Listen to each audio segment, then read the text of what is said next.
안녕하세요. 김성학 변호사입니다.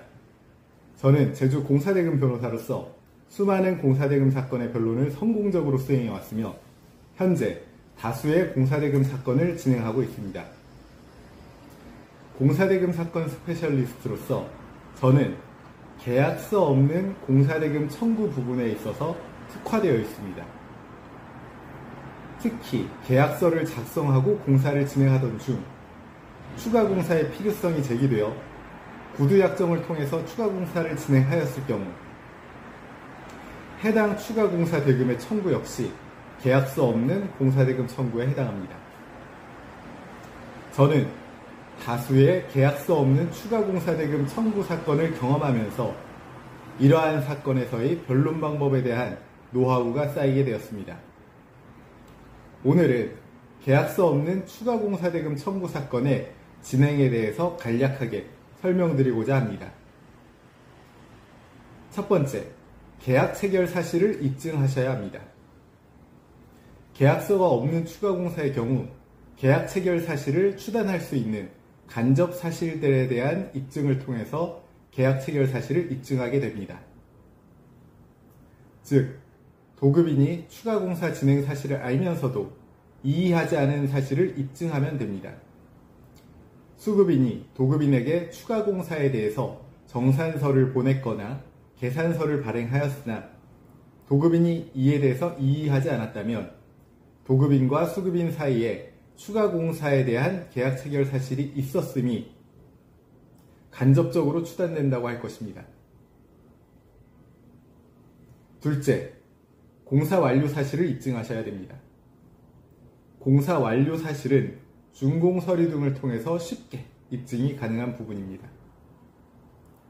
세 번째, 공사 금액을 산정하여야 합니다.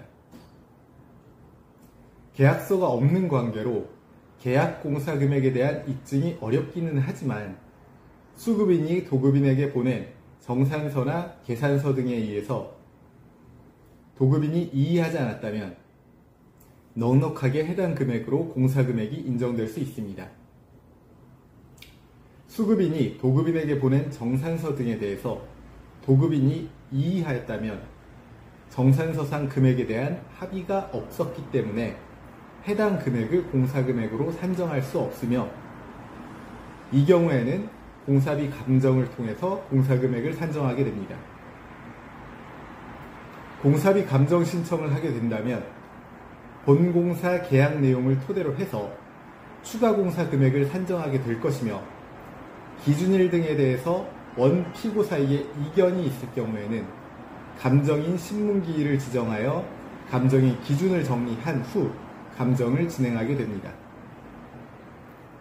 감정인 신문기일 이후에 감정 신청에 대해서 보완 사항이 있을 경우에는 보완 감정 신청을 통해서 감정 신청 사항에 대하여 보완을 해야만 합니다.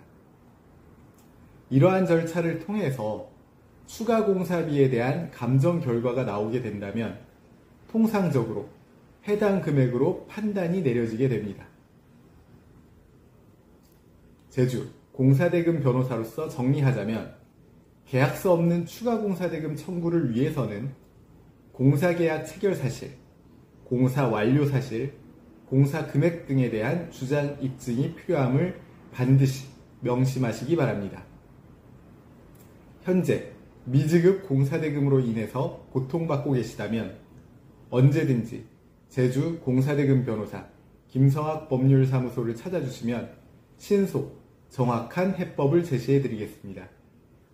조금이나마 도움이 되셨으면 합니다. 여러분의 권리를 지키고 언제나 신속하고 정확한 해법을 제시해드리는 김성학 변호사입니다. 감사합니다.